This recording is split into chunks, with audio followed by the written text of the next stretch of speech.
everyone, and welcome to the show. Once again, I'm glad to host a live stream with people from around the world.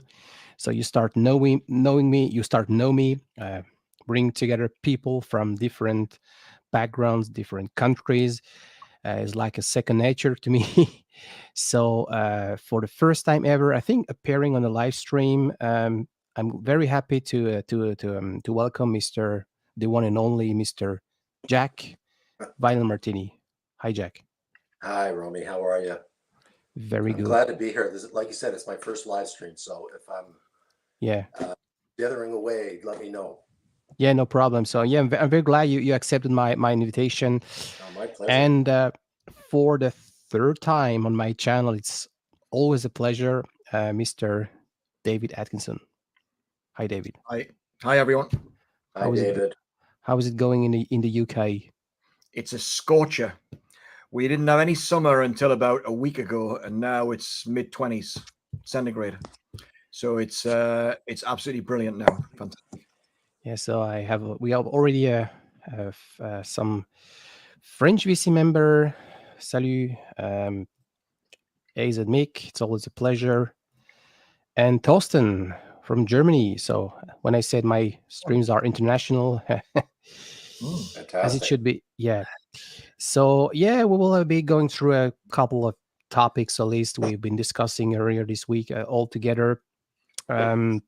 But it's your first time, Jack. So I will get the stage is now yours to talk about your channel.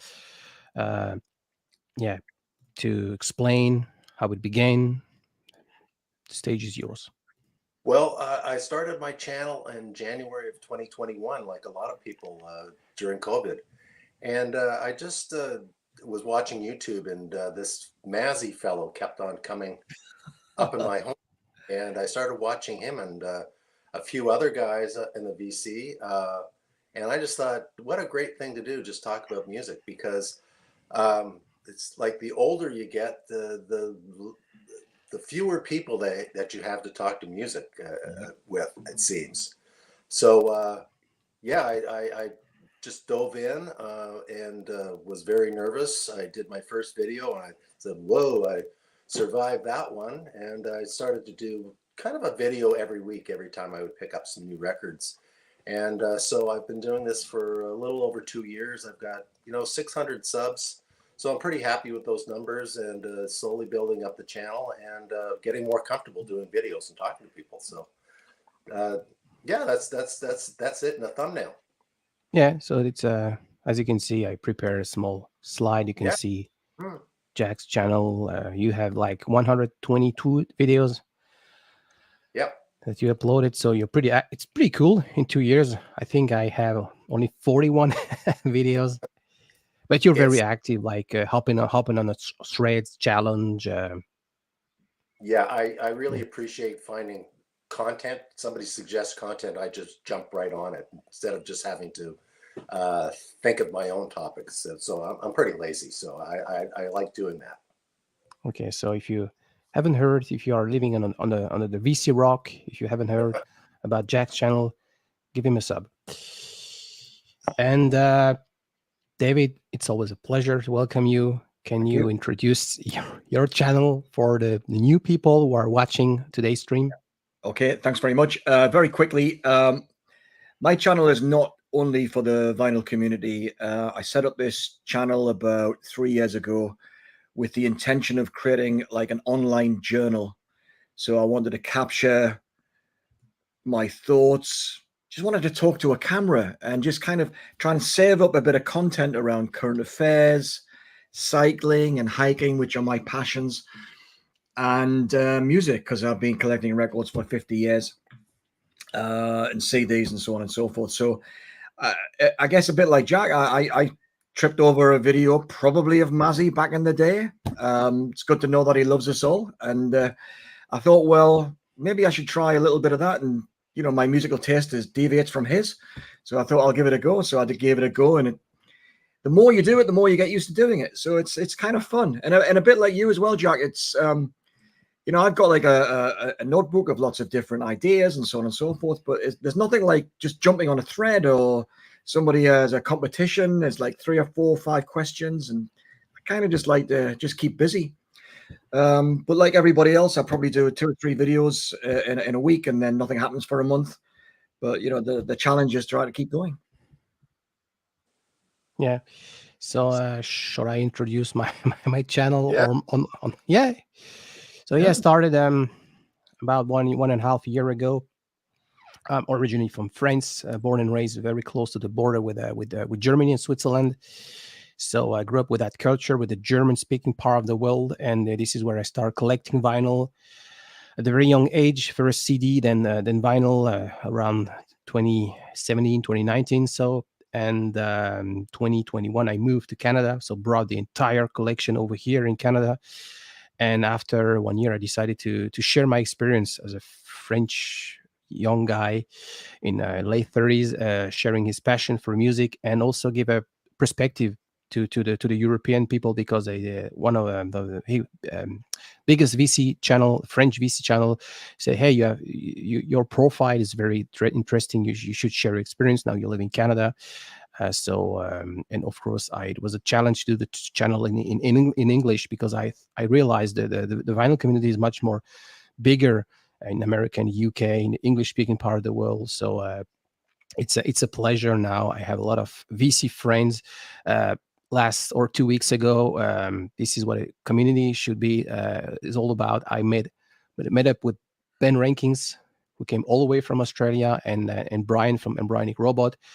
Very surreal. We were in not in London, in Toronto together, digging vinyl, sharing a drink.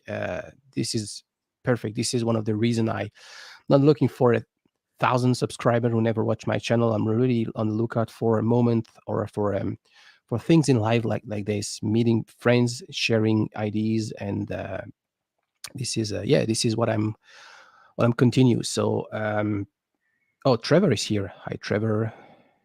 Hey, Trav. Steve. So yeah, tonight, If Steve, all the words of stage will have a live stream, a Sunday's confession with Trevor and Marsha P. So go watch the channel if you never heard about. So if you don't mind, the first topic we decided to go through to discuss would be that one. I think it's interesting.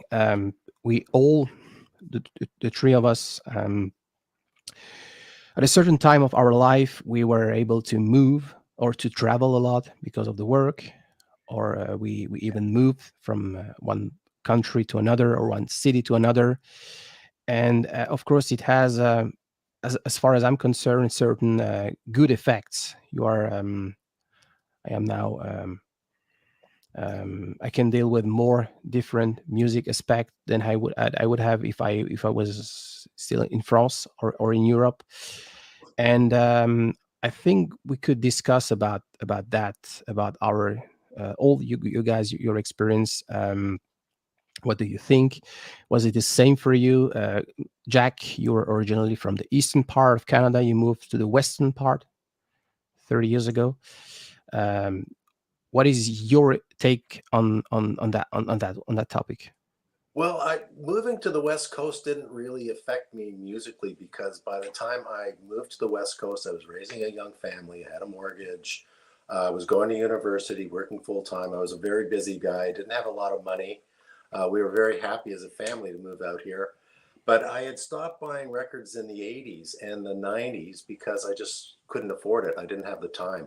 But I've always, when I moved out here, I moved my record collection as well. I've never gotten rid of my record collection. It's always been there. So I've always had quite a bit of music to listen to. And it wasn't until about maybe 2000 that things started to ease off a little bit.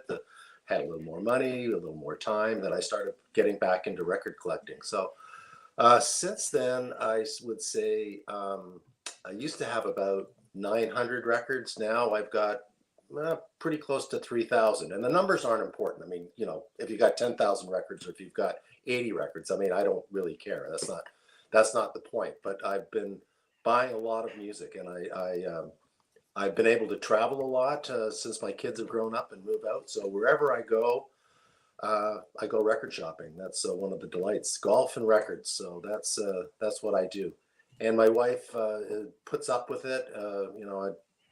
Yeah, she encourages it and she puts up with it. So it's delightful going to a record store, whether in San Diego or in Barcelona or in Glasgow, anywhere in the world. It's a lot of fun to bring back. Those are the types of mementos I love to bring back home with me. So they have a lot of memories in themselves. Yeah, and you have I think one part of your family in France, so you Yeah, often travel my down there. my son Yeah. lives in the south of France. He lives just east of Marseille in Les Ciotat. So I haven't seen them in a year, but he's very busy winemaking, etc. So in the fall, I'll be making another trip either to France or maybe I'll go to Portugal and have them come and stay with us or whatever. So yeah.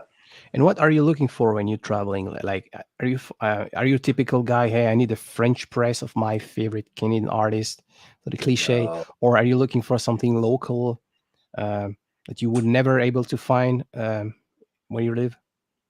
Well, it's funny. I used to have a list that when I went to a record show, I'd have a list of artists I was looking for. And now I've stopped that. I just go with an open mind and just flip through the bins and whatever catches my fancy, I pick up.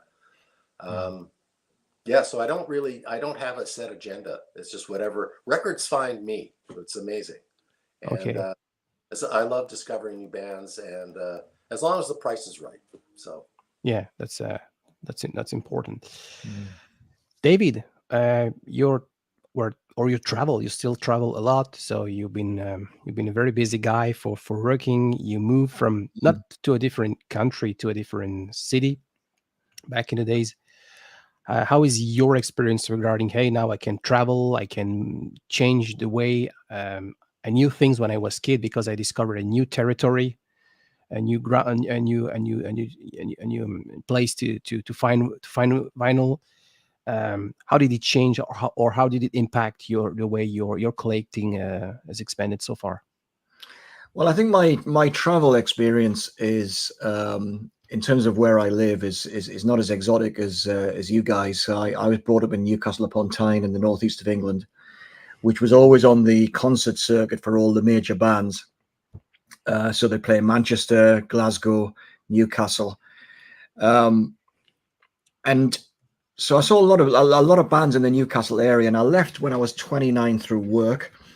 And it was before we had children. It was before my partner, I hadn't met her at that particular point in time. So I moved from there to a city called Leeds in Yorkshire. And one of the things that opened me up to was that Leeds didn't have, at the time, a venue where the major bands went. So the music activity in the city was the up and coming bands, like indie bands. So I saw the likes of the House of Love and the Charlatans, bands like that. So not the big bands. And I was there for about 3 years and still moved with work another 100 miles further south to the Midlands, where I am still after all this time. And I think the big thing for me was not that the music culture was different. It was more economical, or around economics, because I started out in life with not a lot of money. I was buying stuff real cheap, budget label things and so on.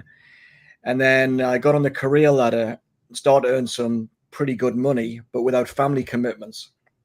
So all my disposable income was on beer and vinyl, or CDs back around that time. So when you've got, relatively speaking, that amount of disposable income to spend on music, because that was kind of always been my passion, really, it's very easy to just explore new genres and new bands, blind buys, and like what Jack was hinting at there, going to the cheap bins and just seeing what catches my eye. And so what was happening is that my record collection, or library as I had to call it, just broadened and broadened and broadened with many, many different types of music. So all the major bands in the Birmingham area where I am now, all like Sabbath and ELO, and before them the Move and the Moody Blues, they'd all peaked and pretty much gone by the time I got here.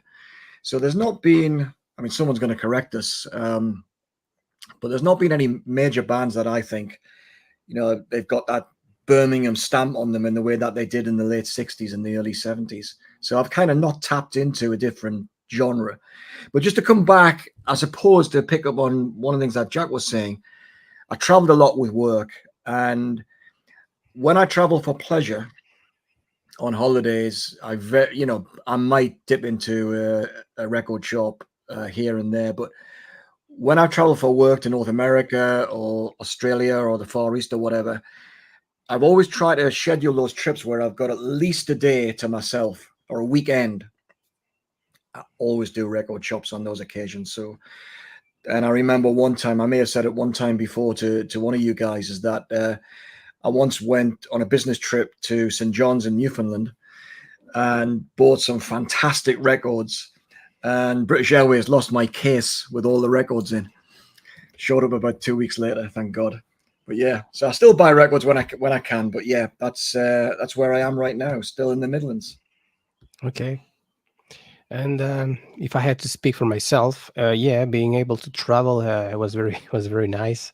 I live very close to Germany and Switzerland, which meant at the time for me having more choice by simply crossing the border or commuting, since I was working in Switzerland back in the days, and I could travel a lot to the UK. So of course, always try to have one day off, like you said, David, to find records. And I knew, okay, now next month I will be traveling to Edinburgh, for instance. So I was in Edinburgh for just before COVID came along, and I found some very cool stuff, a little bit less pricey than London. Then I started to say, okay, Oh yeah, yeah. yeah, Edinburgh is a great city. I found some, like for instance, original copy Beatles mono, less than £50, which is probably $80 or 100 Canadian, something now. And yeah, now I'm living Montreal. So of course, is Quebec, is eastern part of Canada. We are not that far from Vermont, which means I can go to Vermont, to the US. I can find some great stuff. For instance, the Gene Clark stuff. I was on the lookout. I've been on the lookout for years, and finally, I had to move to Canada to find an OG copy of Echoes, for instance, and other stuff he made. Not very easy to find. So yeah, being able to travel, being able to change your the place where you live, to me was very good. Yeah, one of the things that I will add is that one of the things that I've noticed when I'm traveling and buying records is that if you pick let's start with your local area, prices seem to get kind of normalized. Is that one record shop will sell, an album for 50 quid, down the road it'll be 45 or 55, and so on and so forth. And what's in the racks, it kind of follows the same patterns. You go somewhere like I went to Massachusetts one time to do a program at Harvard. Went shopping there, and what was in the racks was almost completely different, and the prices were phenomenal for me, absolutely fantastic. So I came back with loads and loads of records. So I think it's not so much what the musical character of the place in terms of the music scene, the live bands, and so on. It's just that the tastes seem to be different. So when you travel, you can tap into that in a way that you just can't do when you just shop in your local area all the time. Exactly. Now you have Discogs, so you have access to everything in the world, but it's not the same. Still, 2 months ago, I took a trip to Europe to see my family and friends, and I was in Germany.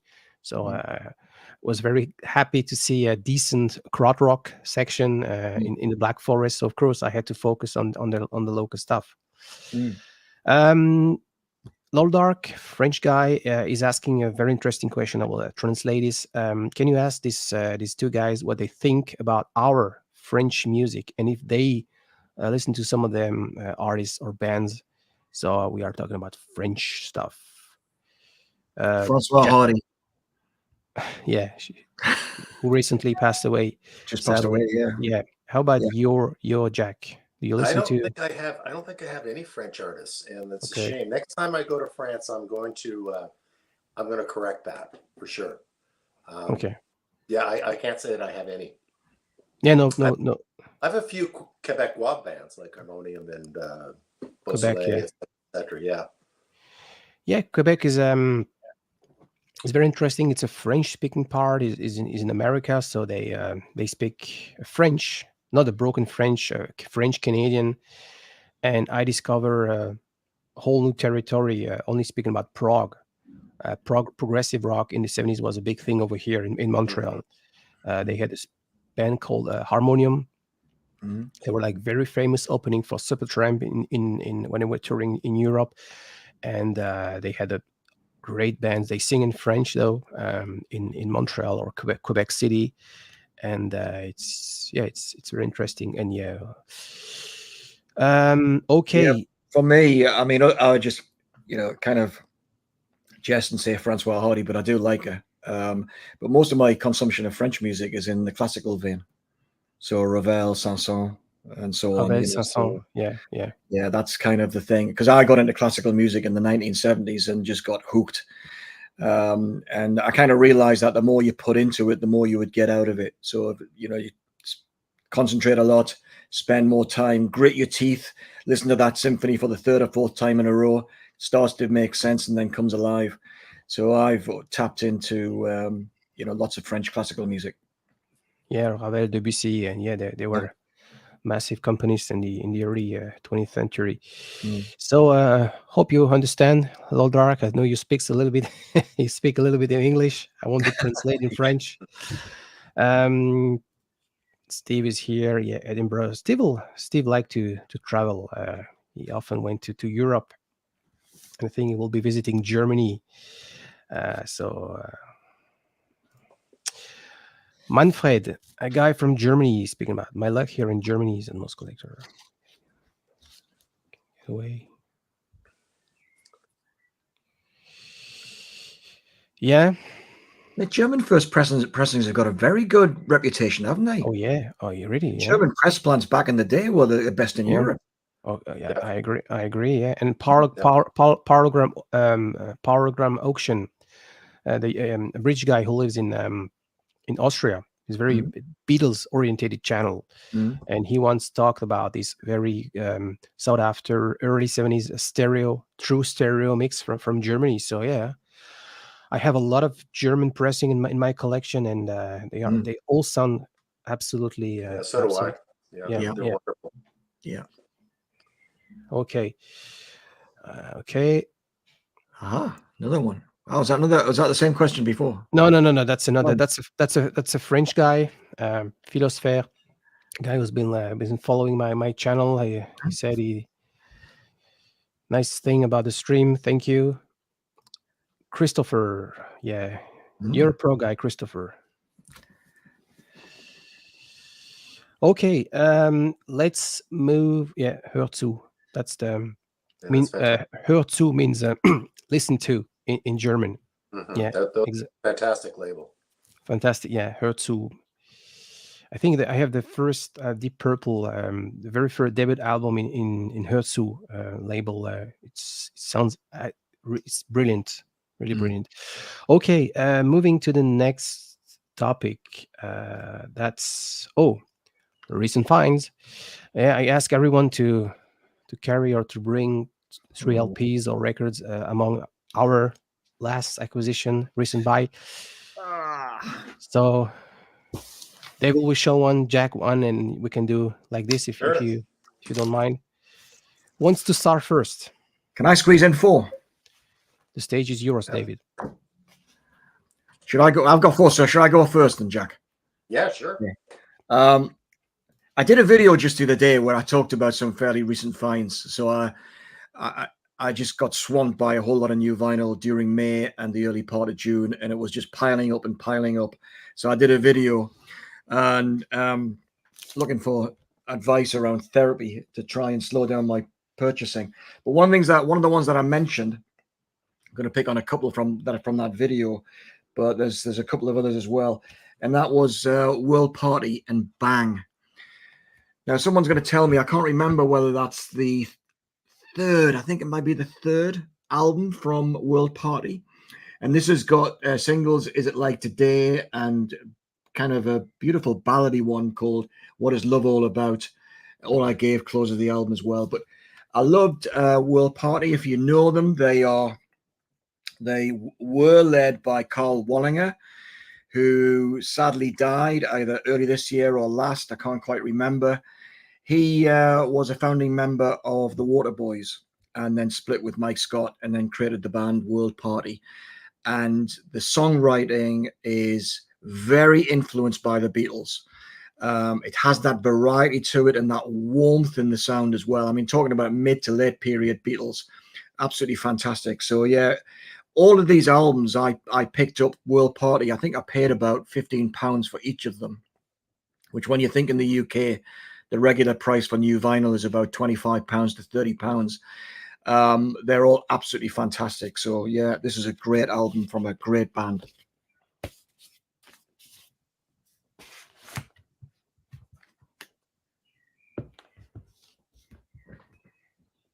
I'm up. Okay. You're up, Jack. Yeah.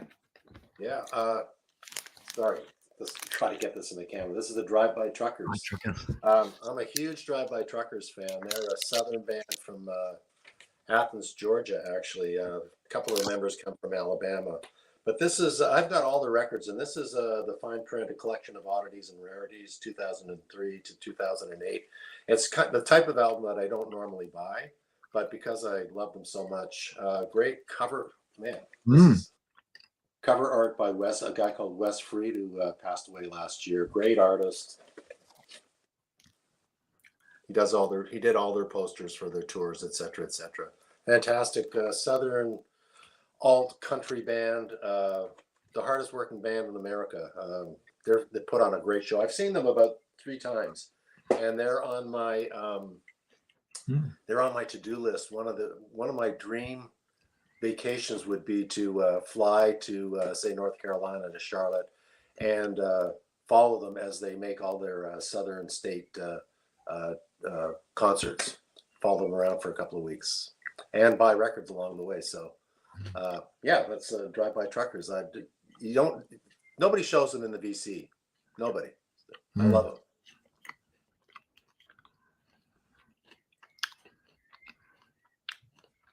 Your mic's off, Romy. Yep. We lost your sound, Romy. Yeah. No. Okay. There you go. I said, yeah. Well, I have the chance to get a hold of some classics record I've been looking for a month, and the first one is a very underrated artist / album. This is Bill Nelson.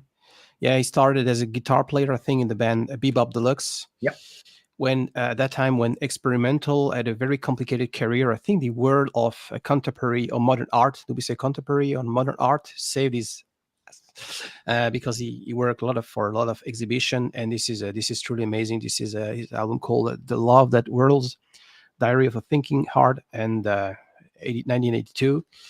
It's all I love about synth pop. It's fresh, very melodic. Flaming Desire is a killer track.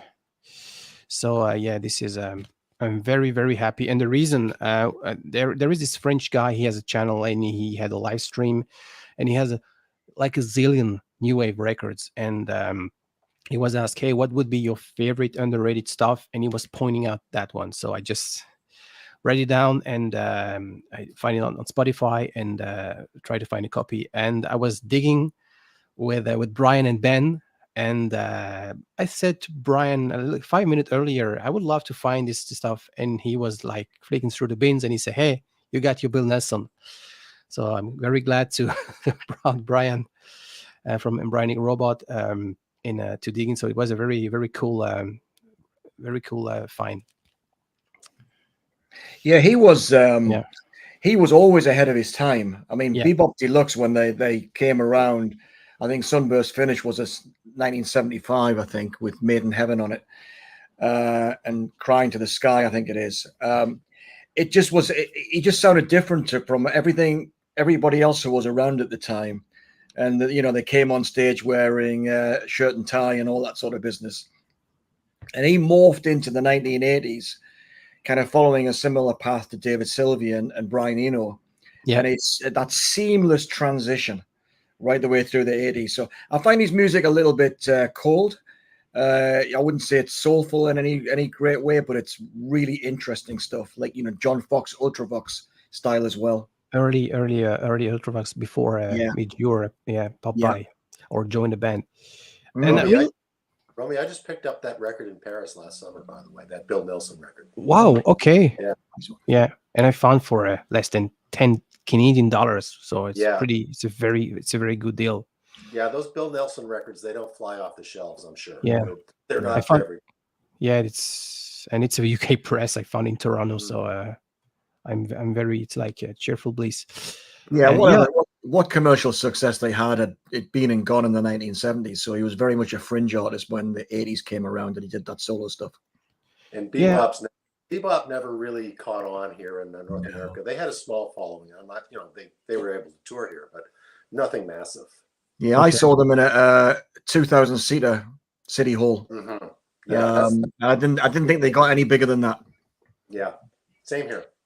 I think Peter Gabriel tried to, at the same period, to do very experimental stuff. He was bringing a suitcase with old tapes in his studio, and this is what I like, because I think synth pop or keyboard help the non-musician to create music, and it's still interesting to go back to the real musician or to the guy who learned music, who played an actual instrument, and to see what their feeling was.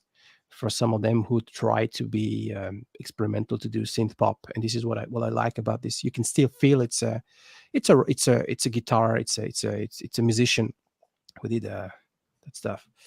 I think I've got 2 or 3 of his albums, and I wouldn't describe them as pop, so I'm not familiar with this particular one. So maybe that is more pop orientated, but some of it was incredibly experimental, soundscapey, really good. Okay. And before you, David, you show you the next one. My French friend asked another. No, he said, I was wearing that shirt earlier. He's talking about my T-shirt, my new order. Another question. What do you think about the new British scene? Are there interesting stuff? Was it better before? Like we said. What do you guys think about the new English train of musician? What is it? I'm going to betray my lack of knowledge about the current music scene here. Yeah, the current music scene. Yeah. It's just the answer is I don't know. I absolutely don't know. But I will say, I used to buy all the music weeklies and the monthlies, and occasionally go to the shop, the supermarket, and I'll look at the magazines on the rack, and I'll pick one up and flick through it and think, should I buy this one? And look at the review section. And whereas I can honestly say I can go back 20 years, maybe even less than 20 years ago, I would go through the review section and I'd be familiar with 60% of the artists whose albums were being reviewed. Now, if I scrape 10%, it just sort of shows how out of touch I am right now. Okay. What's your take, Jack, on the current? To me, a new record is anything that was released after 1990. So it seems like a lot of bands. No, sorry, David, I have to be honest. Yeah. But time passes so quickly. I remember when Radiohead was a new band, right? And they've been together for 20 years, 25 years. So I stream music from that are recommended by my UK friends in the vinyl community, and I just think it's fine. It's really, there's a great music scene happening here in the UK, Canada, and in the United States. Of course, it doesn't get any exposure, so you have to do a little bit of work. You have to stream stuff, but I think the music scene is incredible now. Yeah. Well, Rob Rocker is here. Hi, Rob. And hi, Rob. And hey, Rob is a great channel. Rob often more talks up to date than I am. Yeah. So you can check Rob Walker, Let the Music Play channels. He made an interesting video with his son last year, and it was very interesting to see how he was the one who taught his son back in the days the music. Rob Walker is very into I would say the jam and now his son, he's the one who make his father discover new things. So very, very interesting, and he's very up to date. So, and Manfred, yeah, Live in John, the area. John the Revelator is here. Hi, John. Bebop Deluxe, yeah. Yeah. Mhm. Yeah. Yeah, that Red Noise record was the final straw for Harvest Records. They when when Bill Nelson handed in those tapes, they just said, "That's it. Your contract is ripped up. You're not recording with us anymore." And not that it's a bad album. It's just that they had to find another home. MGK Boston is in house. I like Sarah McLachlan. I you know, all that kind of so low level sneering at Sarah from you, MGK, in the last couple of days. Oh, I quite like her. I hope she probably played that Ice Cream song. I don't know the title of the song, but that song drives me crazy. But that's one of her fan favorites. Yeah. Mm. But you know, we all have to do stuff, Mike. That's all I can say. You know. Well, yeah, because I had to take my daughter and her friends to see Taylor Swift on Friday night at Wembley Stadium. But I was outside. I was 10, 20 miles away while they were having the time of their lives. So that was my sacrifice. Sit in the car for 6 hours on my own. I never heard "Time of the Life" and Taylor Swift in the same sentence, but no problem. But just come back. I think Rob was saying it's really hard to keep up with the latest music scene, and I think it really is. And I think if you're dead keen on music and you're curious, it's very easy to find bands and artists and genres you overlooked, or even that came along before you were around. And I stopped chasing the trends in the 80s because there was a kind of a equilibrium between what was coming out and what I was likely to like and what my spending patterns were, and it was kind of in balance. But I was still curious, so I started to go back into stuff that I just had completely missed first time around, and that's been the pattern ever since. I've just gone back and then filled out the record collection accordingly.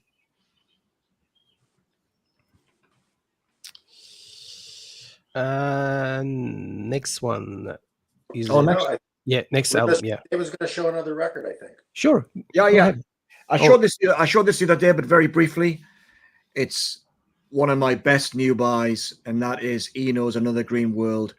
I had this on CD for years, and this was always a very highly regarded album because I think it represents the bridge between his quirky pop music and his ambient, truly experimental stuff, which he's mostly continued with to this day.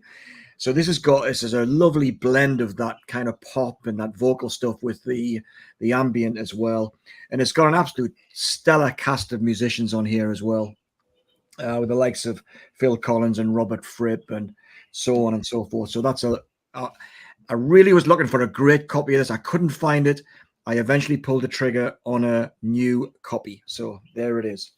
Another Green World. Fabulous album. Absolutely fantastic record, David. Mike, I'm up. Okay. Well,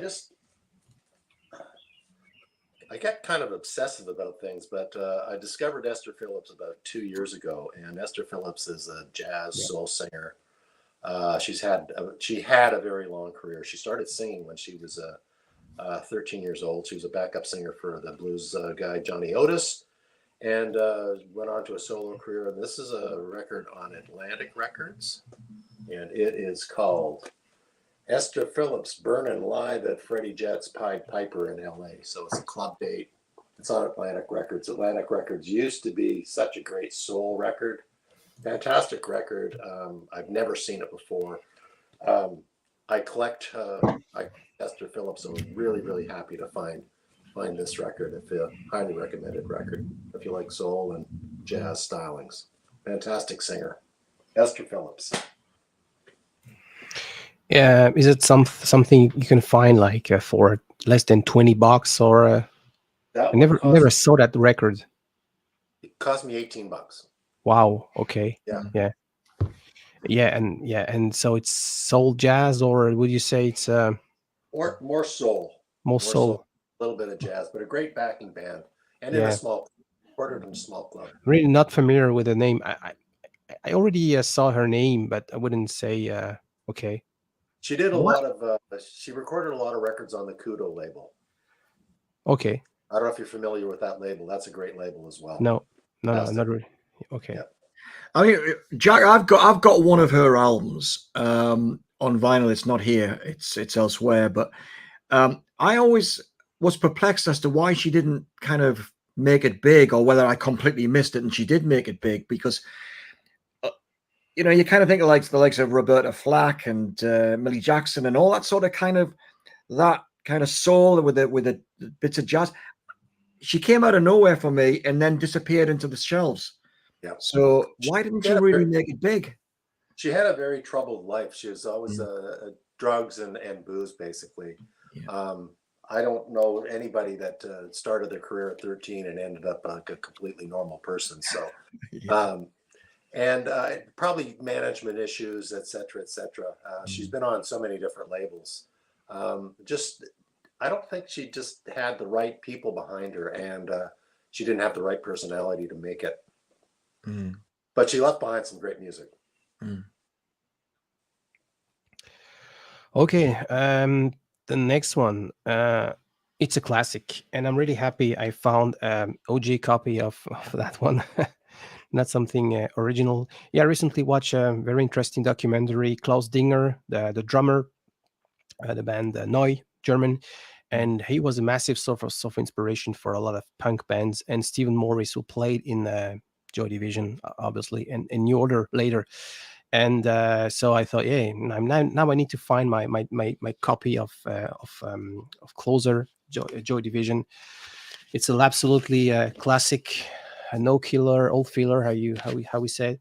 And that's the real one. That's the red translucent record. When you head into the light, it will appear red. And yeah, it's a classic. I didn't have that record yet in my collection, so now it's like checking a box. Great album. Did you get a re-release, Rami, or did you find an original? It's an OG. It's an OG UK press. Yeah. So that's yeah. Fantastic.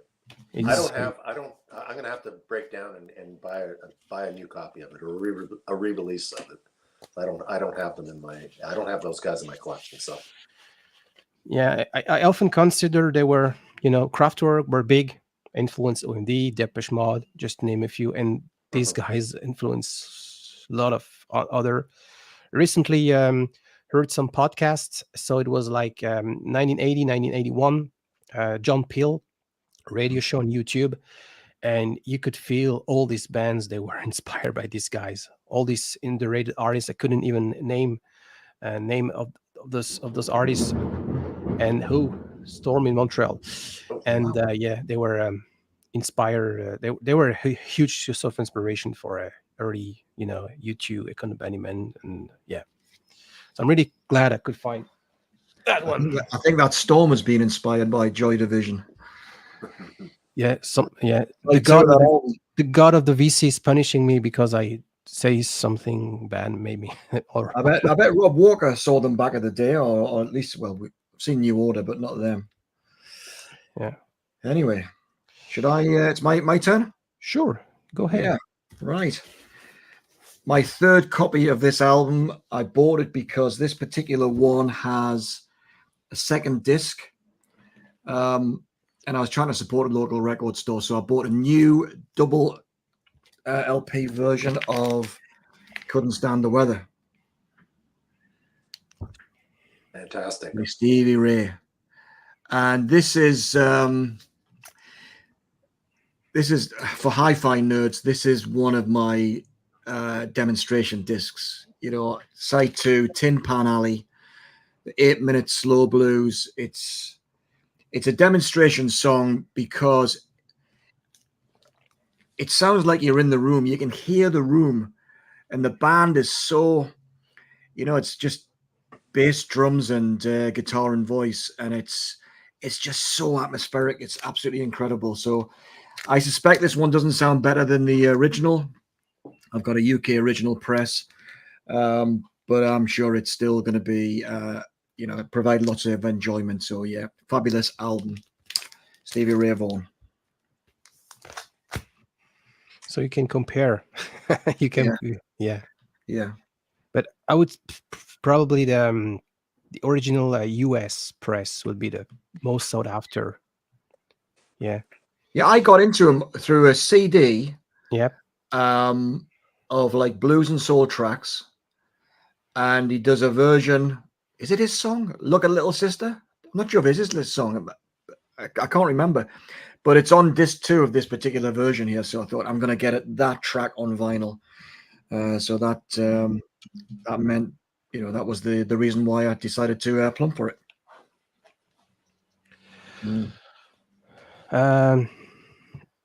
Jack, you're next. I am next. So here, I got one for you, Romy. Porcupine Tree. Oh, Signify. I'm very, very late to the party on Porcupine Tree, but I love them. I love Stephen Wilson's work. Yeah. I bought probably about 6 of them. They're kind of something I do when I'll pick a new one up, or obviously this is a re-release. Fantastic record. Love Porcupine Tree. Yeah. Very late to the party, but better late than never, right? Of course. They're a fantastic band. Absolutely fantastic. Yeah. And the last one, I got interested. Oh yeah, I'm a prog guy, and lately we've been discussing with Stunty and Fred. He's got a channel, Big Star 1000, and they always make me fun because I like cheesy prog. And I was like reading a lot of different stuff about the Canterbury scene, Caravan, and Soft Machine, just to name a few. And we were talking about Bridget St. John. She made a great album, and as it happens, I found a copy of Hatfield in the North, which is a very cool prog Canterbury scene-esque, not esque, Canterbury scene album, and gather all these people. Richard St. Clair, Robert Wyatt sings on one track, and so I'm really, really happy I could find that. Is that an original? It is. I sent you. You remember? Yeah, I do. Yeah, but Yeah. I can't remember whether you told us that how much you paid for it. I have to go back because I made the order like several weeks before, and I will let you know behind the scene. I've got it on CD, but I haven't got the vinyl version. Yeah, I didn't pay that much. I will tell you a little bit later. Yeah. I've got their first record. They're fantastic. Yeah. So I'll go and do the bonus one. This bonus one I picked up when I bought the Stevie Ray Vaughan one, and I thought I haven't got this one on vinyl. Got the CD from back in the day, and that is the Trinity Sessions from the Cowboy Junkies. Fantastic. And I remember this one for Sweet Jane. Yeah. I should take it out the package, but you know what it is. If you're a fan of the Cowboy Junkies, you'll know this album. But I haven't opened it yet. I'm sure it's going to be absolutely great. It's going to be one of these albums, I suspect, that was so sparsely recorded, kind of lo-fi. It's going to come to life. I'm sure it's going to be great. It's not going to be one of these super congested recordings. It's going to be very open in the way I was describing that Stevie Ray Vaughan Tin Pan Alley track. So yeah, I'm really looking forward to getting my teeth into this one. That's a fantastic record, David. Fantastic band. Really fantastic band. Really hard to find their stuff on vinyl, but well worth picking up their stuff on CD if you have to. Just a fantastic band. Yeah. And that's not a band that I think of that a pretty contemporary band. And when was that recorded, David? Probably 1980. 85 or something like that. Maybe 86. Yeah, 85 or 86. Yeah. 88. This one, I think. Yep. I remember I bought CDs. I bought the first few albums on CD for about £3 each, because nobody knew anything about them, so they were in the cheap racks. And they're Fabulous. still an undiscovered band, really. Yeah. And the music's timeless as well. It's not date stamped at all, is it? It's a bit like Neil Young. You can dip into Neil Young stuff and it just sounds still as fresh today as it did back in the day. Yeah. Okay. Few comments. Mr. Spreadsheet. Yeah. Of course. I need to start a spreadsheet. Yeah. I deal with enough spreadsheet at work. Believe me. He's always welcome to come over here and spend a month and cataloging all my vinyl. That would be absolutely brilliant. I'd even buy him a beer.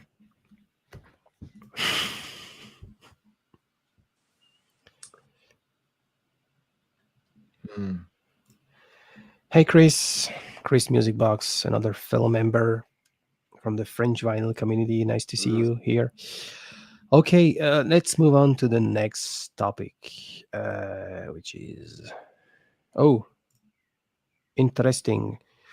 New obsessions brought by Mr. Jack. Very nice, very good idea. You came up with this topic. Do you want me to start? Sure. Yeah, no. Sure. Yeah, go ahead.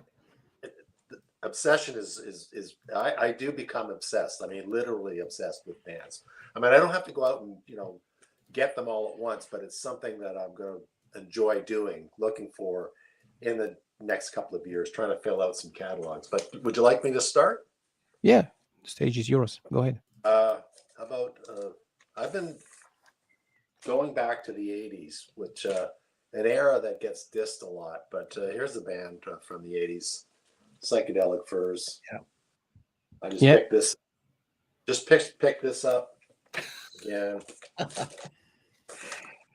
You're on, Steve. Furs.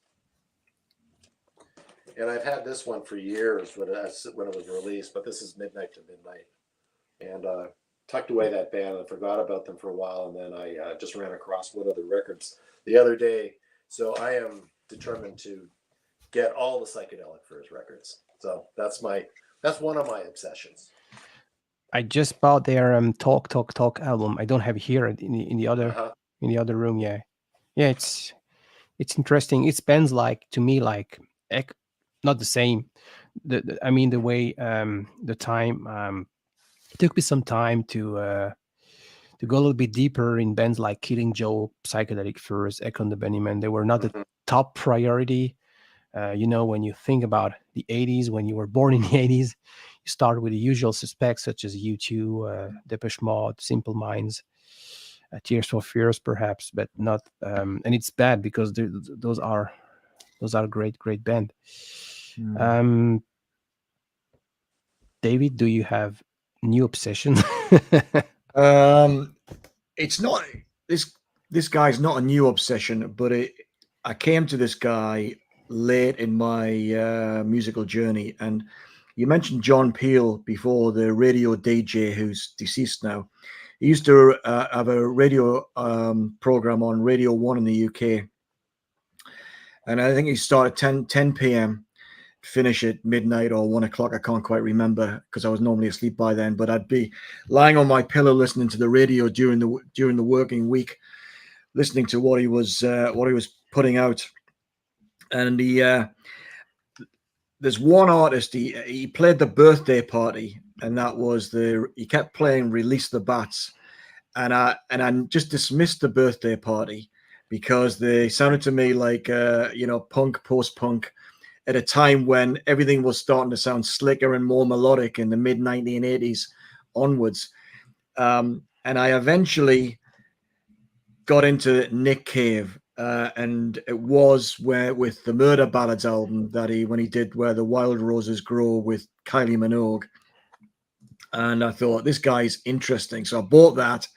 And then I picked up what many people think is his best album, The Boatman's Call.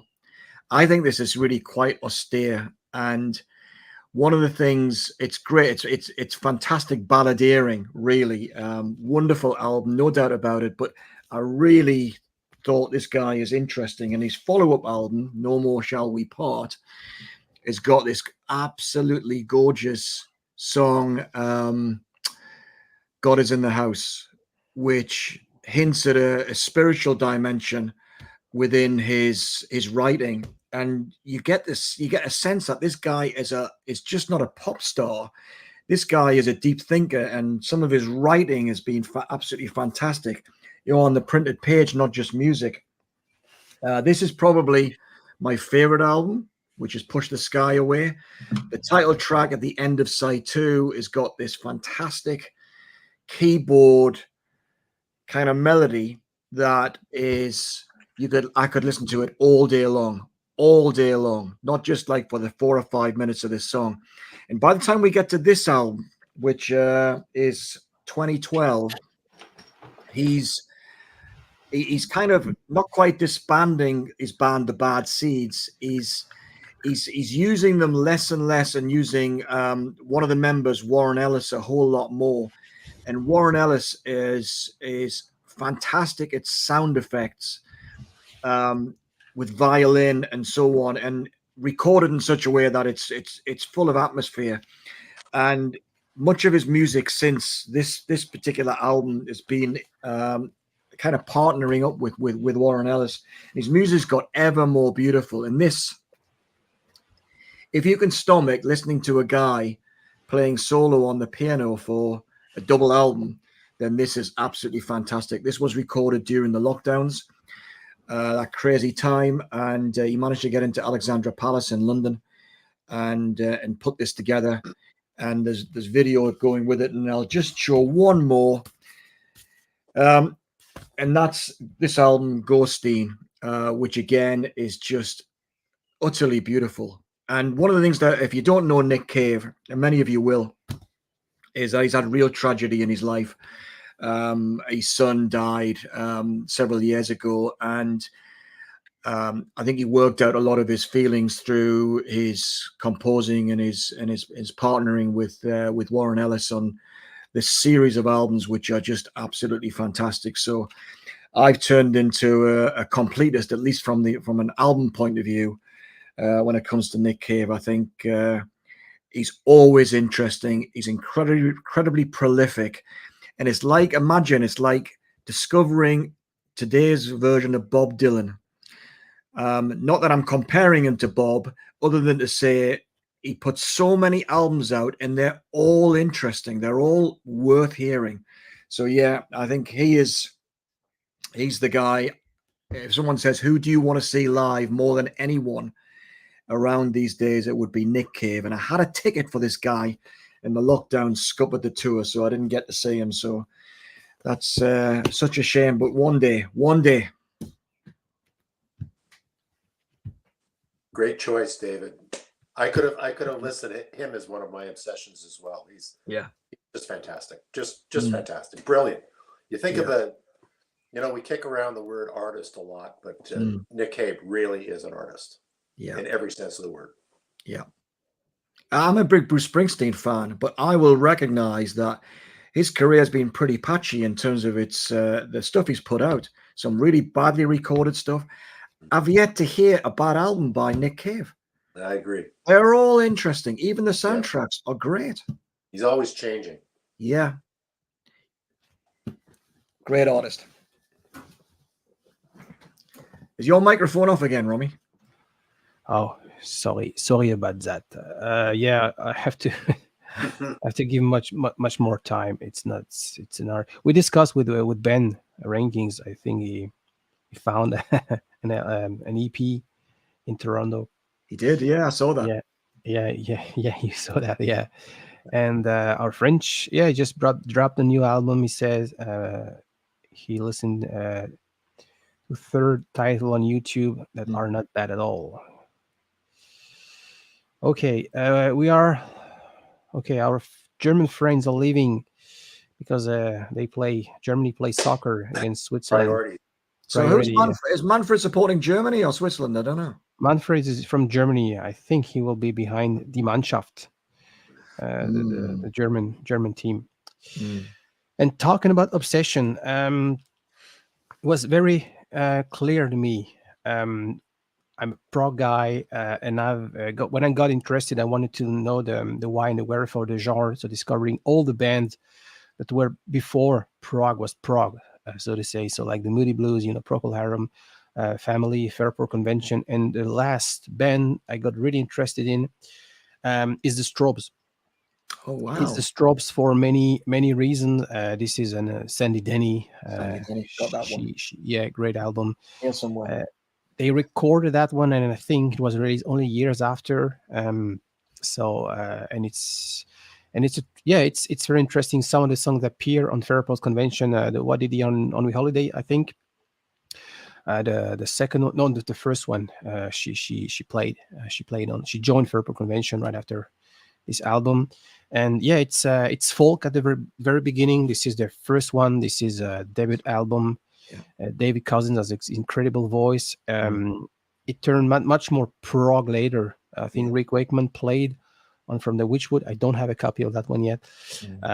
It's as I said, you see names like Rick Wakeman, Sandy Denny, and then you're like, okay, and I can tie some genealogic tree because those are names I feel comfortable with, so I trust them. And so now I'm kind of obsessed.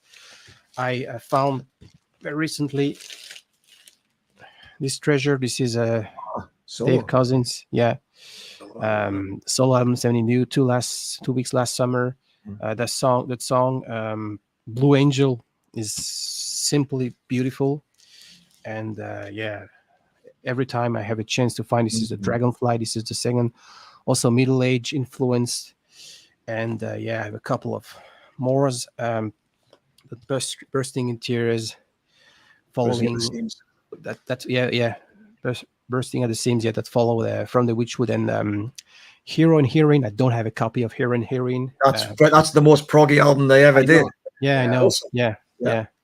And it's very weird. Some guy in the comment section said they were very popular in Canada. So those are British UK press I found in Montreal and in Quebec City. And the reason, they were very popular. And there was a store called British Wholesale in Montreal back in the day. So you could find some real import UK press. So this is, I would say, the Strobes, as I call the Strobes, as my new obsession. Even if obsession is a little bit like, ooh, I'm obsessed, but yeah.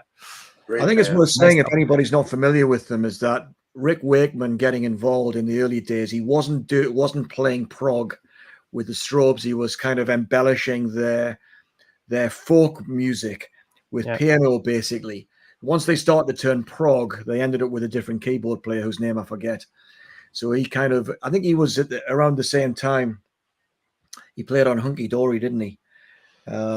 And that wasn't proggy either. That was just that was mainly piano work. He played with David Bowie on Space Oddity. He might have done. He definitely played on Hunky Dory. Yeah.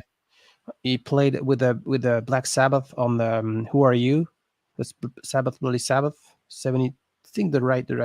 So this is what I like about this period, because there were certain artists like Rick Wakeman, classical trained. He could play a lot of different genres. And it's like the cover, Roger Dean. He didn't only did cover for prog. He did cover for Budgie, for Yes, for other artists, African stuff. So this is really what I like. Like art has no boundaries. You did what you would like, what you wanted to do at the time, without someone saying, no, you're a pro keyboard player. This is my feeling. You have to stick in the genre. You don't play with Black Sabbath because they are not, so freedom.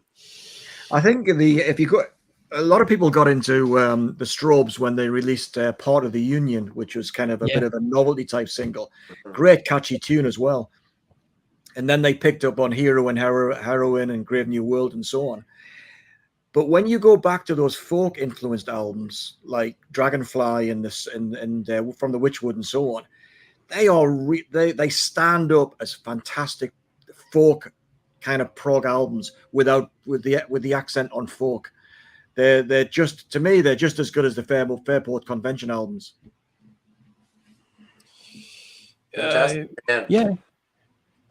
I saw them back in '75, so I can tell you that they had quite a strong following in Canada. They were fantastic. Yeah. The only record I don't have that I want of theirs, I've got most of the records, is Ghost, I think. And, I will rectify that when I find a nice enough copy out in the bins, and they're not hard to find. I'll have a look, Jack. I recently watched on YouTube. I think the BBC4, the British television, made documentary on the British folk, and it's really interesting. You can catch up on YouTube and explain all the roots with Lead Belly, Woody Guthrie, how it started, or how they renew in the 60s in the UK. And all these bands, Fairport Convention, Dave Swarbrick, when he joined Fairport Convention, I think it's Fairport Convention. It's really interesting. It's a British band. They were at the very beginning doing cover of Emmett Rhodes, Bob Dylan, and their producer in America, John Burns, said, "Hey, you have to be more British." By including Dave Swarbrick and Sandy Denny. And Legion Leaf is one of my all-time favorites, without any doubt. And Elton's, he played with so many. Yeah. That's surprising. Rick played on it for Elton John. Didn't know that. Keyboard players both. For everybody. Keyboard player for why not? Hope Stunty's not here because Stunty and Eric and Elton John. Favorite of his, eh? No, he always makes fun of but it's private jokes. Sorry about that. Elton's one of Ben's favorite bands, artists. Ben Rankins. Oh yeah? Not. No. Okay. He hates Elton John. When I was playing piano at the age of 8, I think my mother bought them the book, and I had to play "Song for Guy," so that's the only tune I'm still able to play on piano. That's sweet. Yes, nice tune. It's a nice melody. So, are we done, guys, with a new obsessions topic? I've got more. You've got more. Oh, yeah, cool. Yeah, of course, I told you I'm an obsessed person. So next artist, David just mentioned her, but Millie. Obsessed with Millie Jackson. And this is called Feelin' Bitchy. Who's the hit? If You're Not Back in Love by Monday. Fantastic. Soul singer, disco singer, very, very saucy woman. We got another one here. It's called Get It At Your System. How about, these are really cheap records. They're all on Spring Records. Millie Jackson, called I Had to Say It. And Millie Jackson with the great Isaac Hayes, called Royal Rappin'. I've never seen that one. So Millie Jackson's one of my obsessions, one of my latest obsessions, and it's when I see somebody doing a flip in a record store, I go, "Oh, you passed the Millie Jackson record, get that record." And another latest obsession is Roger McGuinn and the Byrds, but I'll just show. Oh yeah. This is it's called Ballad of Easy Rider. It's not the soundtrack; it's just a standalone album. I think this is their second album or third. It's Turn. Yeah. And I picked this up in Barcelona at the International Record Fair of Barcelona. This is the Byrds, the Boston Tea Party, New England Broadcast, 1969. So just fantastic stuff. Country rock. It's an interesting. They started as a folk band. Then they went psych, and at the very late they were like country. Yeah. Very country, and I love it. So that's right up my alley. Yeah, and Gene Clark is one of my absolutely all-time favorite artists as well. Yeah, and they're hard records to get, those Gene. Oh Clark. Yeah, it took me years to get a hold of Ecos, and I recently bought in a small store in Vermont 2 albums from Gene Clark, and I was like cloud nine, mint conditions. Yeah, not out of the blue. Don't remember how dear. And I think Peter McGueen played on that one as well, so it gives that very Birds aesthetics. So it's very weird because we can say he was kicked out of the band. Gene Clark, yeah, They kicked out a lot of people. yeah. You know that live album you picked up there, Jack, which is the broadcast one. Can you get in the UK? There's some licensing kind of loophole where there's record companies are pumping out a lot of live broadcasts from USA radio stations, FM radio stations back in the day. I'm told you can't get them in America. I'm just wondering whether you can get them in Canada. I've never seen this in Canada. I've never seen it in the US as well. So I think it's almost like a bootleg. I don't know what label it's on. Look at the label. I'm pretty sure it's a bootleg. Yeah, look at the the label's just not. Sorry. Hold on, I'll make you big. I'm using my iPad and it's terrible. So I think they call them like the grey market or something like that. So they're kind of bootleggy, but they're also, or they're shows that have been recorded and released on bootlegs, but they're getting a semi-official release. Yeah. For some reason, they can get away with it.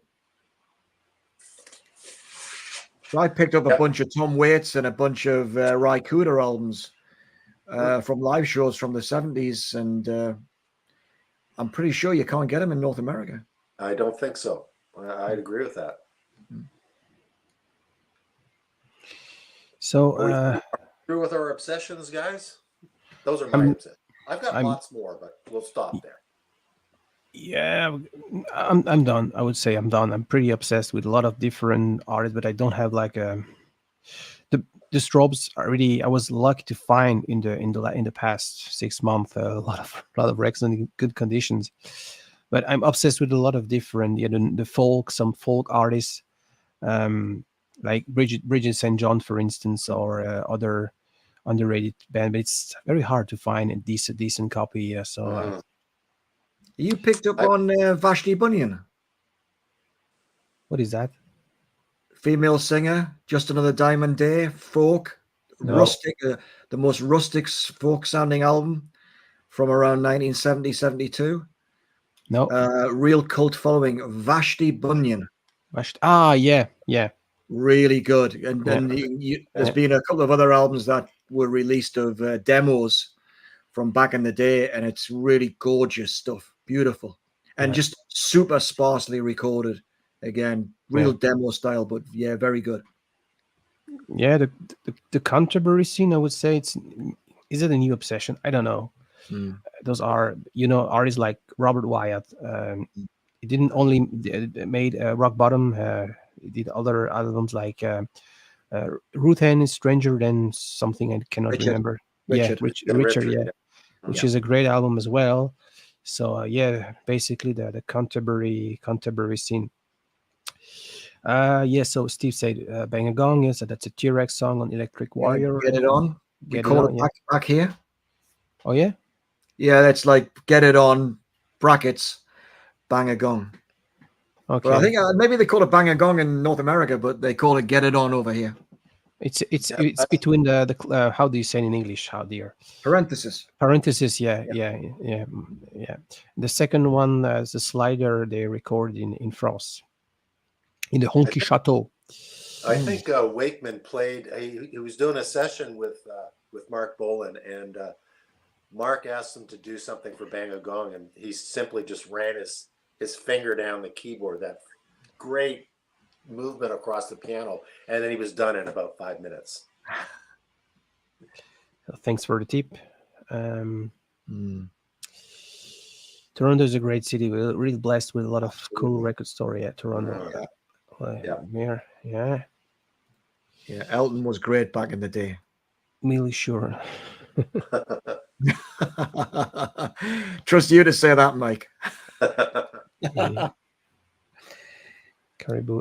Yeah, Caribou. Yeah, possibly the end of that run of albums. Yeah, was that before or after Blue Moves? Because I think that was one of the last great ones. I think that was after Blue Moves. Mm. Blue Moves didn't even get very much of a release, really. Sort of one of those undiscovered Elton albums. It's pretty good. And no hit singles I can recall. I'm sure there must have been a hit single, but I don't think there was. Yeah, maybe Punk came along around that time and pushed Elton to the back. Yeah. Okay, and our French friend is saying goodbye. Okay, are we guys done with this interesting theme, the obsession? I think we are done. Yeah, we are done. Very good. The next one. Oh, yeah, and you recently made a video, David, about the fact that a day has only 24 hours. I already have a great collection. Do I buy some more records? Yeah, I think I can. Yeah, I did this video just a couple of days ago. Excuse me, where I just been piling up these vinyls. I had two great piles, and I was lamenting the fact that my spending had outstripped my available time to listen. So I was going to be playing catch up for absolutely ages. But there's been quite a few good comments on under the video, so I've enjoyed reading those and responding to some of them. I'll get through the others shortly. But one of the things that I'm so lucky now because I'm retired now, and my youngest daughter finished school on Friday for good. So basically, no school run. It's just me and my vinyl, my other half, from now on in. So I think I'll get through. Although there is a culling process going on behind me. I'll eventually get started. I mean, finished. The reason I found it interesting because we are not at the same step of our journey, though we all have a decent collection already, but we still buy new releases, new records. We still go digging vinyl when we travel. Hey, there is a record store there. Oh, how about visiting the store? Maybe I will find something, even though I already have at home dozens and dozens and dozens of records. And so it's not what the point, because we are passionate people and we want to have access, and we like to discover new things. No question about that. But it's the idea of more of how can I prioritize. Do I invest less time in going to these movies, cooking, or I don't know, going bike? I play tennis, for instance. So do I need to play less tennis to have more time to buy my record? It's because I still have to work. And you got to fix that part, Rami. The work part, because I'm with David. I'm retired, and I find it hard enough. Yeah, I find it hard enough to keep up with stuff. I mean, I just bought a collection of 500 records. Now, I ended up keeping around 225 of them. So it's been like a job listening to them, and I'm almost there. Almost there. I think for me, I don't know about you guys, because maybe you, Romy, will get this especially, is that there's something about prog music, particularly when you're young, when you're patient and you listen and listen and listen. Eventually, you'll get the hairs on the back of your hands, on your arms standing up. You get the shivers. Yeah, and it's like a drug. It's like, that's that physical thrill of listening to that music. And once you get that, and it's repeated with a different piece of music, and it doesn't happen very often, but when it is, it's become for me like a life's obsession. Where is that next album that's going to really do it for me in the way that these handful of albums did when I was younger? Just that feeling again, where you just get the shivers, that's why I just keep buying. Absolutely, I agree. I read last summer a book about progressive music, and with a zillion of references of underrated album I would never have came across without that book. And so now I have a wanted list like big as a hell, but it takes time. um, I need to find these records in good condition fairly priced, uh, because I wouldn't spend 200 $400 for a rarities, even though if it's a great album. So yeah, it takes time. Mm. It takes time, but I agree. Yeah, it's okay. It's oh, I found a grail. And what's the next? What's the next album? Yeah, we watch channels, and then we get tips on different yeah. bands. So it's a never-ending thing. Maybe we just have to stop watching YouTube channels or YouTube videos. No, not don't do that. Don't do No, no, we don't do that. We keep that. supporting No, each other. of No, course. definitely. But you're right. Sometimes Fred, for instance, the French guy who's living in Australia, he does his video 30 minutes long, and he gives a lot of reference, and so it's pretty hard to catch up. It's almost like, oh, now I need to stop the video to listen to one track and then to go back, and you don't do that. And when you watch 20 videos a day, or 30 or 50, I don't know, depending upon the time available, because you want to support your VC friends, yeah, it's not easy, because all video are interesting, and the time available is limited, the money as well. And now we have Discog, so we would have access to all these new albums. But the thrill to stumble upon on a store, or to travel, and I have a chance to travel in Europe or here. Yeah, it's not easy. It isn't, but it's some people in the VC. I don't know how they get away with it, but they do needle drops on stuff, and sometimes that can be really interesting if it's kind of obscure. In particular, if it's obscure, but I think there's no substitute within our community to hear people really talking with deep enthusiasm for the music that they love, because even though something either one of you guys might recommend, it might be something that I wouldn't ordinarily pick up would capture my attention. But when I hear somebody's thing and this is great because of A, B, and C, and I think, oh well, I'm going to give that one a try. So yeah, I just love hearing people enthusiastically talking about the stuff that they love. Yeah, and how delightful it is when a guy comes to your channel and say, "Hey, thank you, guy. You made me want to discover this album," and Yeah. this is that's really rewarding. Mm. Okay, MGK. Oh, okay. Now I need to work. Live stream, lead tech. It'll be late at night, Mike, and I'll be at a party in the Yeah, UK. I will try to. Yeah. It's in 1 month. It's less than 1 month. Ooh, Yeah. Exactly.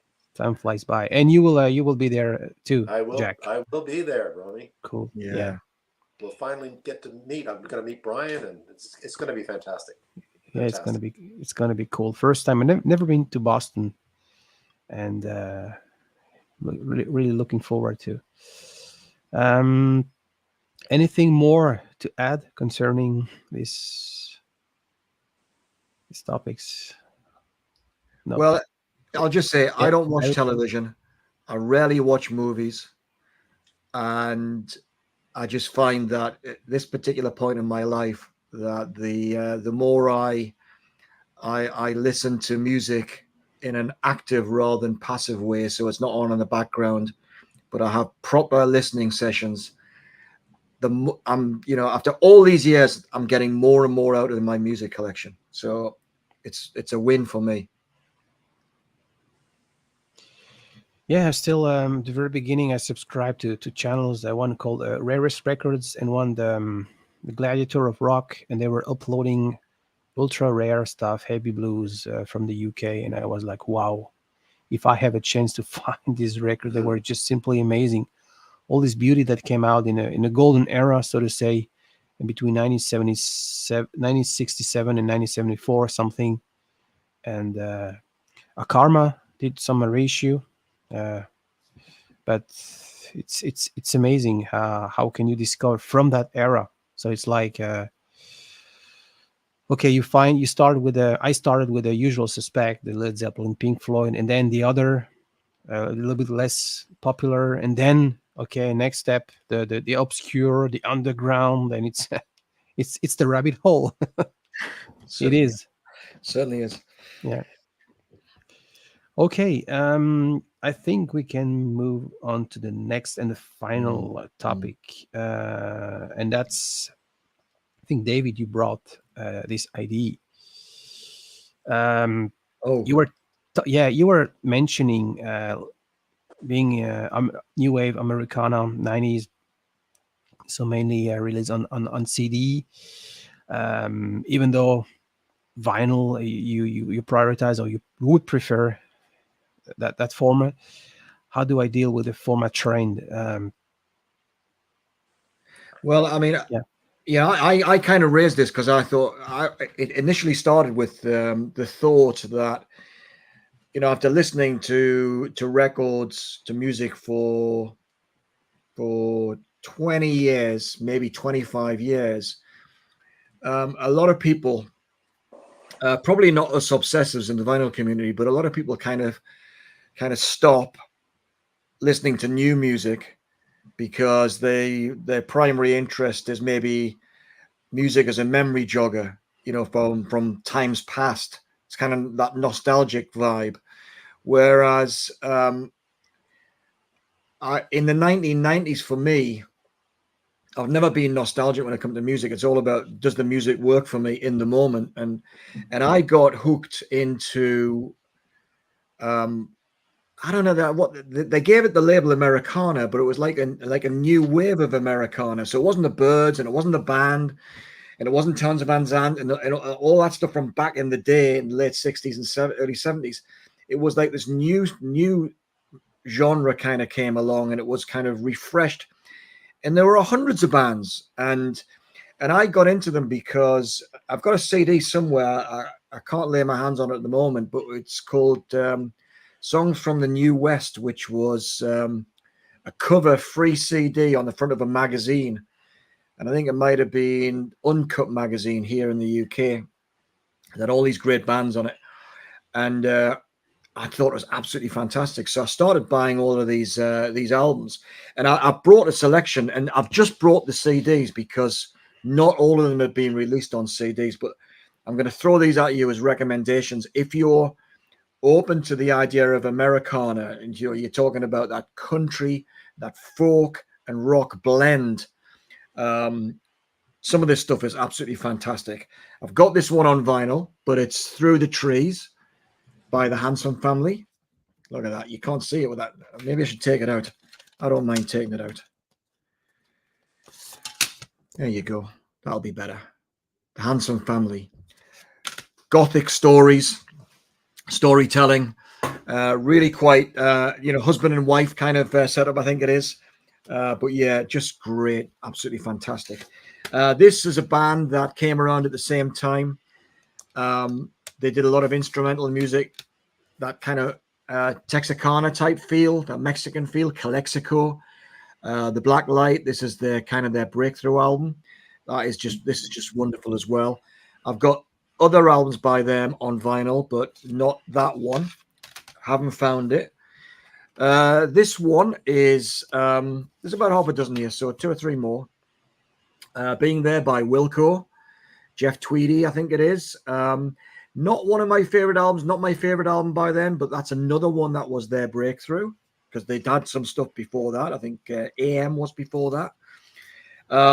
Ryan Adams and Whiskey Town, Stranger's Almanac, absolutely fantastic album. Hints of Tom Petty, a little bit more rocky and everything, but again, that Americana feel. And I'll pick 2 more. Now I've got on vinyl, but this album is incredible. 16 horsepower, Secret South, really dark, kind of religious undertones in the lyric writing, Old Testaments kind of vibe. Sounds ancient, but it's just absolutely fantastic. Really kind of like dark and like rocky. It's just I just love it. I'd hoover that up on vinyl in a flash if they released it. And then finally, I showcased one of this artist's albums last week that I picked up on vinyl, and it's the only vinyl album I've got by this artist. But this was the first album that I bought, and this is Gillian Welch and Hell Among the Yearlings. This again was the breakthrough album. The sound on this, I think on the other album that I was showcasing last week, kind of has this Carter Family 1940s kind of feel to it, but recorded in a modern style. So it's got this a real backwards feel to the soundscape. But yeah, she's absolutely brilliant, and I think her partner David Rowlands does a lot of the music, but she's got quite a strange voice, but very distinctive. Once you've heard her, you'll recognize her in an instant when she sings again, and she sings great, absolutely fantastic. So that's a great album. Again, I'd love that on vinyl. So that was kind of the obsession, but at the time, these albums weren't released on vinyl, as far as I can tell. Like I say, I've got the Handsome Family album, but I think the Wilco album that I bought, the vinyl version was a re-release, was like a first press 10 or 20 years after the initial album came out. But so, just in summary, I suppose, just touching on the format very briefly, is that for me, I'm not a format snob. What's really important to me, whether it's a CD or vinyl, and vinyl is ahead in this race, whatever holds my attention is good enough for me. That's why streaming doesn't work for me, and it's never worked for me, because it's just like wallpaper. You lose your attention from it, and yes, you're half a dozen tracks down the road before you notice another song. So yeah, vinyl first and CD second, pretty close second, but that's where I am. Hopefully that makes sense to you guys.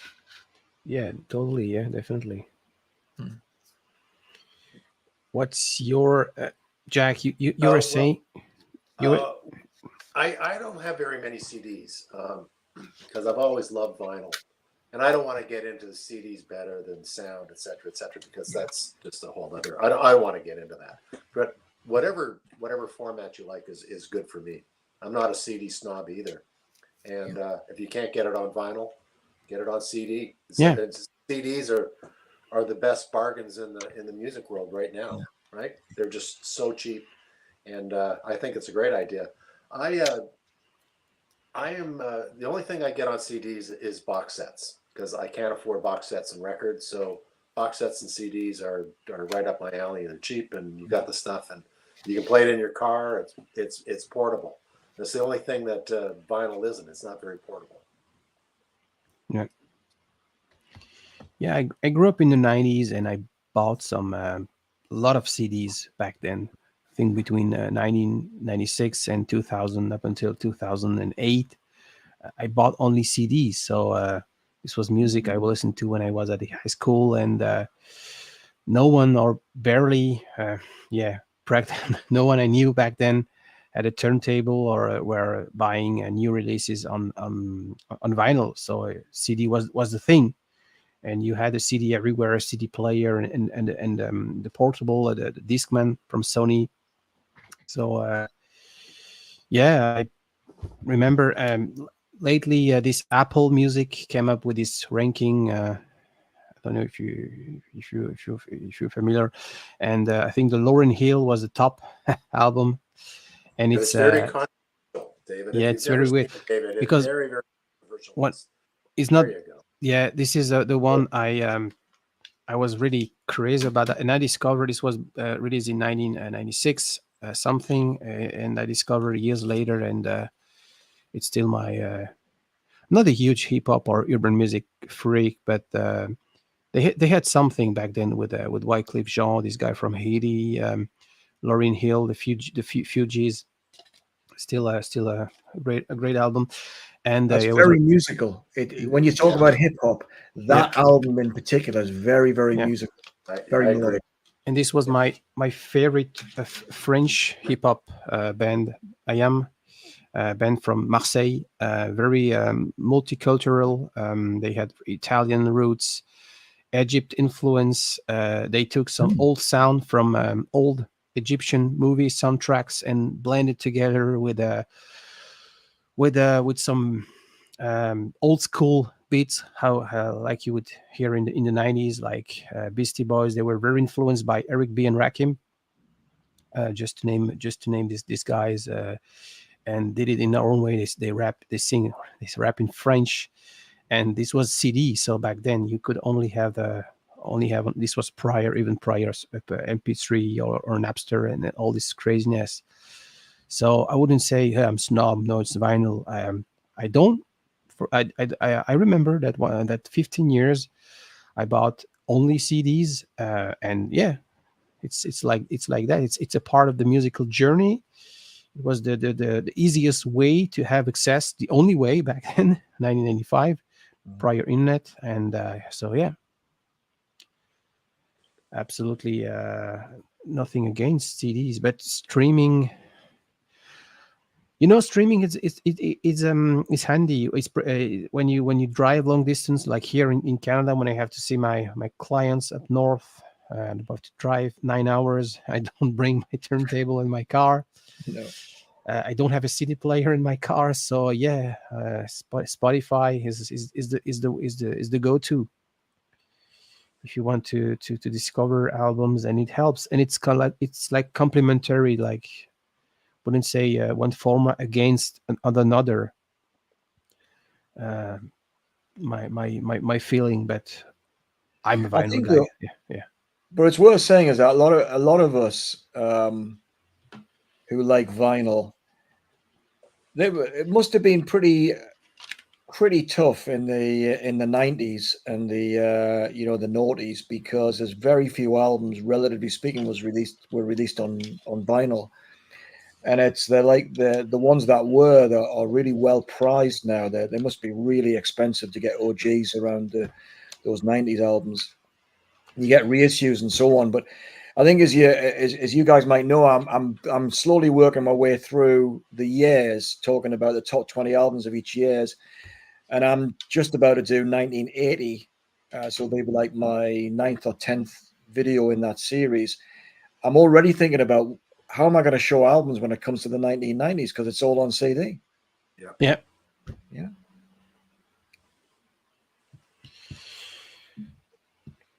Uh, it's now it's weird because I did the opposite. By 99 or 2001, I bought on CD what my father had on vinyl. Now I do exactly the opposite. But yeah, I think that when you're 14 years old and you don't have a lot of money, I would love to have 14 years old now, paying $10 a month and having access to a whole catalog in Spotify, which I hadn't. I had to take a bus and I had to go to the store in Switzerland. They were selling instruments and they had this deck CD player, and you could listen to every CD they had in the store. It was perfect. And this was the only way back then to me to have access to music, to try the Kings, to listen to Hendrix, and yeah, now it's different. We have to, well, we live with our time. Maybe Mm. things are going fast. Maybe now we have access to the information. We often talk about that with the French vinyl community. They are a lot of younger people in their 20s, sometimes, yeah, early 20s. And yeah, we discuss about that. Now you guys, I say you guys, now you have access to a whole information. But do you go a little bit deeper? Do you dive? Or do you have, like, you are afraid to miss something out? Like you're in the bus 20 minutes and you scroll, you're on TikTok, and when you stumble upon something interesting, Do you stop? Do you see, hey, now I need to go a little bit deeper, like we've done in the when we had to go to the library finding a book? Not sure. And yeah, Well, I always found that I think the basic principle of less is more applies here. Remember back in the day when we were starting out, Jack and I were buying vinyl records in our respective territories, and you were buying CDs and so on. You couldn't afford many, and you would persist. You'd buy an album that just didn't capture your attention sufficiently, but you think, I've just bought this, I've spent $15 or £15 or whatever, I'm going to listen to it. And then after 6, 7, 10 listens, it kind of it opens up to you. yeah, And I think with streaming, my experience is that it's too easy to skate across the surface without any real investment in time and attention to stuff that, if you gave it time, would be very, very satisfying as listeners, yeah. Less is D- more. Darren, Darren is making a good point. Cobas. Had you asked me 3 years ago, I would have said no. Quality is bad. At least is not as now. Now Cobas delivers high res data. So yeah, it's a good quality music, and it helps to discover. I think now they have a partnership ongoing with all the releases of the EC label. Yeah, yeah. So it's a good way to discover, because ECM, when you take a look, okay, Keith Jarrett and other stuff. But if you Young want to go a Garrick. little bit deeper into that European, not an American, a European, a German jazz from the 80s, how do you start? So yeah, maybe so you have Cobas, they have a catalog. I think this year a partnership. I don't know exactly how it goes, but it's a good way to discover. Plus, vinyl are expensive. I went last week to Toys R Us, because now in Canada we have finally the HMV once again. The guy who owns the Toys R Us stores in Canada, I think he's the right to put a HMV name, and they had a great vinyl section again. But when you're 20 years old, paying like here is like 45 $50 Canadian, so 32 US. When you at the same time have access to a whole catalog for 10 bucks a month on Spotify, is that your priority? Do you buy when you're 17, 18 years old kid with a limited budget? Hard to say. Well, my girls have got a Spotify account. I don't know whether I have to pay for it. I probably do, but they You have to pay for it, David. probably it probably is being paid for. Someone has to pay. But they've got access to all this music, and all I hear is Taylor Swift. You know what I mean? Yeah. So I know my eldest one is like into the Arctic Monkeys and Inhaler, Bono's son's band and so on. So she's more of an indie rock, but my youngest, it's all Taylor Swift. So, but you won't listen to my Ryan Adams album, the 1989, the version of the Taylor Swift album by Ryan Adams. She doesn't think that's any good. Well, while you're talking, David, I was writing those artists down that I'm going to be streaming in the next couple of days. So good man. I love all that. I love all that Americana stuff. It's fantastic. I was just listening to Sun Volt last night. Yeah. Great stuff. Yeah. And I'm giving a shout out to my friend Sam St. John, young guy, fellow member of the VC. He often does his live concert on Sunday. Big fan of the Beatles, of Bob Dylan. Great musical taste in general, especially for Americana, country, folk, bluegrass. So if you've never heard about Sam St. John, give him a sub. Big. Can I give a shout out to one guy as well? There's one I love, one channel, and it's called, I think, The Long Cut, and I've forgotten his name now. Chris. Is that Chris? Could be. He's in his 40s or something like that. I think he works in the music business, but he absolutely loves Americana, and it's just exactly what I was talking about a few moments ago, where you can feel the passion and the love he has for that music, and you just think, wow, this guy would be great to sit and have a chat with. Fantastic. I'll give a shout out as well. You might know this guy, David. Songs from the West, sounds from the West Coast. It's Pete. He is on the West Coast of England. He's a fan. Rami, you got to check out this guy's channel. It's fantastic. Okay. What he doesn't know about prog music is not worth not knowing. He's got a great laid back style. He does these fantastic needle drops. Great channel. Great guy as well. He comments on. He writes me all these great long comments on my videos. I appreciate it so much. Great guy. Okay. Yeah. Excellent. So, any random stuff you, Rob? Well, those are our prepared questions, aren't they? Our discussion points. Yeah, I think we're done with the list of topics we work out. I just got a message on my iPad that my battery is dying, so this might be time to end it, guys. Okay, so I will maybe ask people if you have a last question. Yeah, last question, anyone?